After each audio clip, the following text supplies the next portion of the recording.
అంబోతు అంబోతు గారు, అంబటి రాంబాబు గారు ఆయన్ని ఏం మాట్లాడుతున్నారంటే ఓజీ ఫిలిం గురించి మీరు ఒక్కసారి ఈ మాటలు వినేయండి.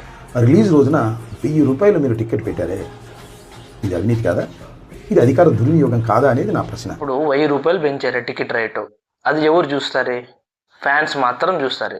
అది ఎంత? ఫస్ట్ షో మాత్రం పెంచారు, తర్వాత మామూలుగానే ఉంటుంది. మామూలుగానే ఒక ₹100 లెక్క ఉంటుంది. అందులో వీళ్ళకేంది ఇబ్బంది? వీళ్ళకేంది ప్రాబ్లం?